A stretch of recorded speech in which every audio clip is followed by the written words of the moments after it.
All right, guys, welcome back to the channel. So today's video is going to be how to properly install a new belt on a Riccar 8000 series upright or a Simplicity 7000 series upright or 6 series that have the clutch belt system. If you have a Riccar or a Simplicity and it has this floor carpet knob here, then this is how to properly install a belt on that model. Now, as far as tools, you just need a new belt.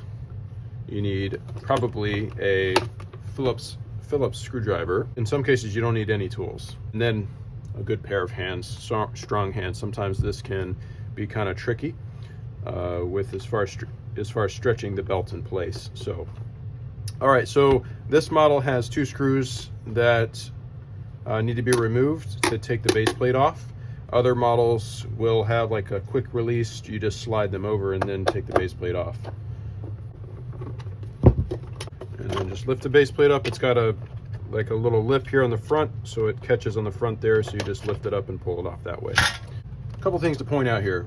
There should be a little part right here that's sort of acting as a divider. So you're going to remove that.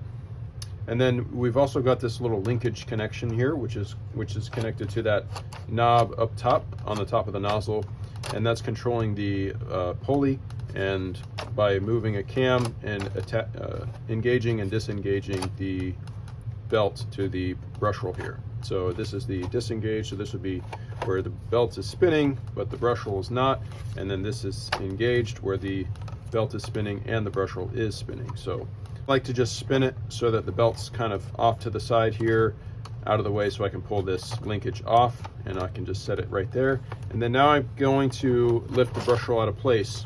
Now, if your belt's broken, you're not going to have to do that, but it will be, if your brush roll is stalling on carpets, then it's either that the clutch pad is slipping, in which case if you turn this, and you can turn it freely with your hand, when the belt is engaged, or when the pulley is engaged with the clutch pad, then you want to replace the clutch pad.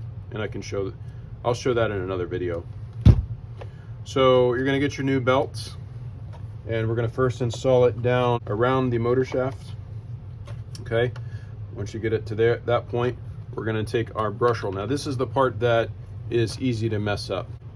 Usually most people will do wrong. So if you take a look at this brush roll, you should have the little linkage connection on this end aligned with this little bulge here. And then you're also going to see these 2 little forks sticking out like that at the bottom. Okay, so we're going to install this brush roll so that the end cap has these 2 little forks at the, if we're looking at this would be at the 6 o'clock position if I'm looking at this as a clock, and it's directly inside of there, and there's actually a little piece of plastic that's dividing that, so this goes right over that section. So I'll show you without the belt installed. That's properly installed there, and you can actually see that this bulge out of this end cap piece sort of fits into there's a space where it fits in to the nozzle section here as well.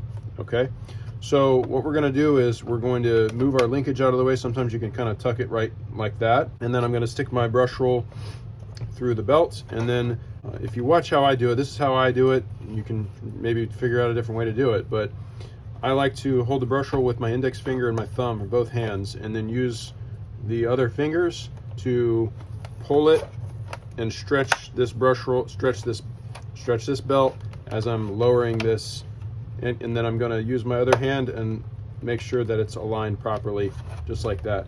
And then I'm going to go ahead and spin this belt. Okay, and then we can just move it out of the way again real quick, and then we can connect that linkage back right there, and we can just check our linkage connection and make sure it's in there properly. Go ahead and turn your belt, make sure the belt's not jammed, and then we can engage that clutch, and then we can check it and make sure everything's good. All right, and then go ahead and close this little belt door cover like that, and then we're going to stick our little divider back in place. And then just remember, you've got this lip, and it's going to fit. There's 2 little tabs here, and we're going to catch it on first. Okay, and then we can go ahead and put our screws back in. All right, so I hope this was helpful, and make sure you're subscribed to the channel to see more videos. Thanks, have a great day.